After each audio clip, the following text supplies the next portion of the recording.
Hello mga kabaslag, good day sa inyong lahat.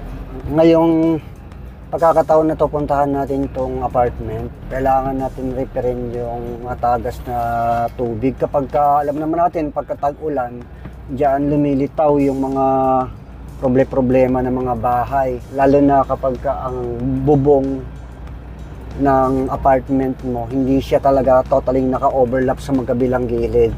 Kumbaga sagaran yung lote, itong apartment na to, kaya possible na meron talagang pumasok na tubig. Lalo na kapag yung mga dugtungan hindi nasilant maigi.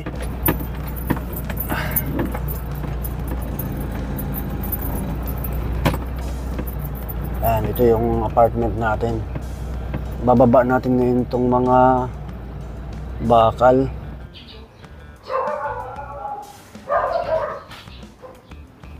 So doon tayo magkakabit ng bakal.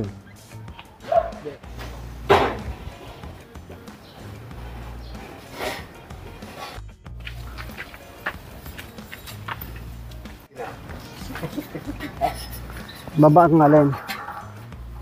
Ang ginawa natin dito, nagtayo muna kami ng poste rito sa labas. Then ito, pinatibay natin yung mga brace. Clamp lang gamit.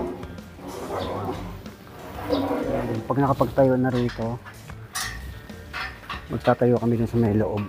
Nakisuyo kami sa kapitbahay natin dito para makapagtayo ng scaffolding. Doon. Yan si Master Julius ang ating yan rito. Si Master. Yan. Pakita natin sa mga viewers natin kung paano ikabit yung clamp na yan, ha? Master. Huwag naman. Hindi mo na maybe. Kailangan luwagan pa, no? Kasi naka-slant kasi siya. Iaarin mo yung Oo. clamp sa kanya.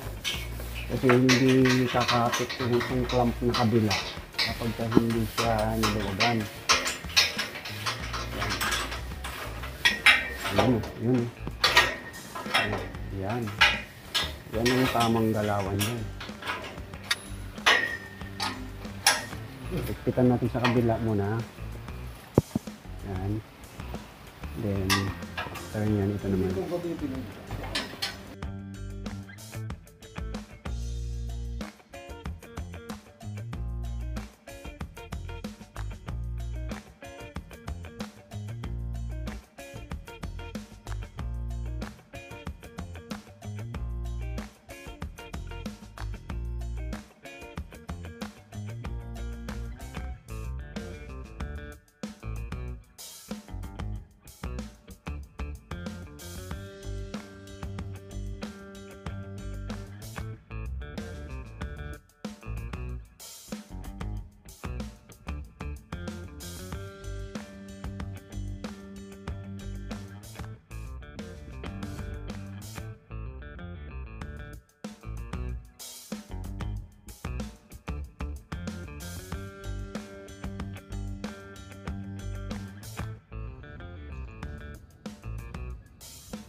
Yan mga kabaslag, sa apartment, bahay or building, hindi maiiwasan na magkaroon ng mga tagas. So kagaya nito, ang pagkakayari ng ay wala siyang flashing at walang overlap yung bubong, kaya possible na pasukin ng tubig. Ngayon ang ginawa natin, naglagay tayo ng scaffolding. Yan, nakidaan tayo rito sa kapitbahay namin. Buti na lang mabait si sir. Pumayag na magtayo kami ng scaffolding dito. Ayan, so ganitong setup. Nag-start kami ng nagtindig dito, din nilagyan ng mga brace. Ayan, tinukod dito. Ganon din doon. So palibasa, limited yung brace dito sa ilalim. Medyo dumiskarte kami banda rin sa may taas. After na mabracean, after na malagyan natin ng ayan, yung parang pinakasahig niya. Saka natin nilagyan ng, ayun, patungan. Yan. Then, hindi na natin gagawin to na lalagyan natin to ng waterproofing, kundi ang ilalagay natin dito ay plain sheet. So, lalagyan natin ng plain sheet doon, diretso doon. So, kailangan lang lagyan ng level. Dahan-dahan dyan. Yun, nilalagyan natin ng sahig, apakan, para safe. Talagang ginawa namin talaga, mas safety. Then, pagdating doon, lalagyan namin ng gabay para iwas hulog. Ayan.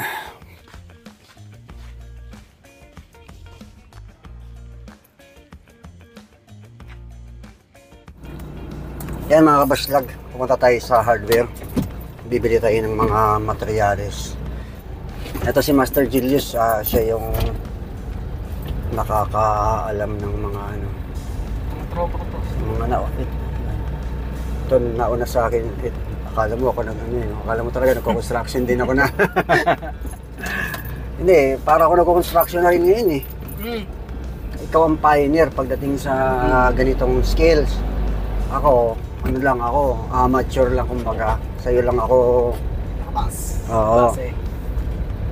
Pero dati, nagko-construction din ako noon. Kaya lang bata pa ako noon eh. Siguro, nagko-construction ako, edad ko mga 18.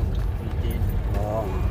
Tumutong ako ng construction, 14. Nag-aaral pa ako nun. Sabihin mo tagal ka na pala. Ngayon, 14, labor ako. Hanggang sa naisipan ko, nahihirapan ako eh. Nandito tayo ngayon sa bilihan. Mga plain sheet, presyong ano lang to, halos bodega price. Pangmasa. Oo, mura lang. So, binili namin ang 8 feet ng plain sheet ng, kano yun? 600? 600 ang isang 8 feet. So, bukas, bibili pa kami ng flashing. Flashing naman, 8 feet din yun. Nasa 450 lang bigay sa atin.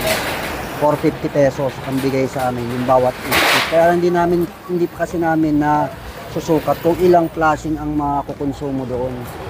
At ito naman, yung binili namin, bumili lang muna kami ng 5, hindi pa rin namin nasukat yun kung ilan yung plain sheet na may lalagay namin doon.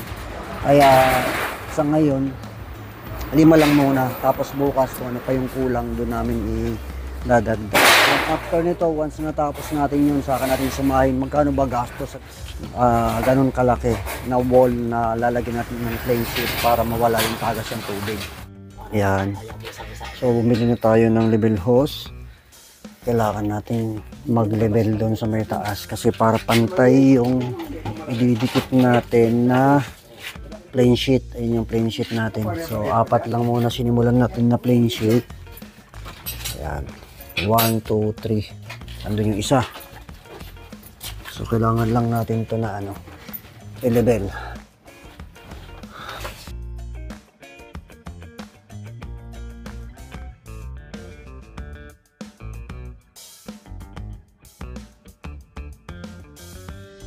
Junior, sabi ko, videohan mo ko. Huwag mong videohan ang sarili mo.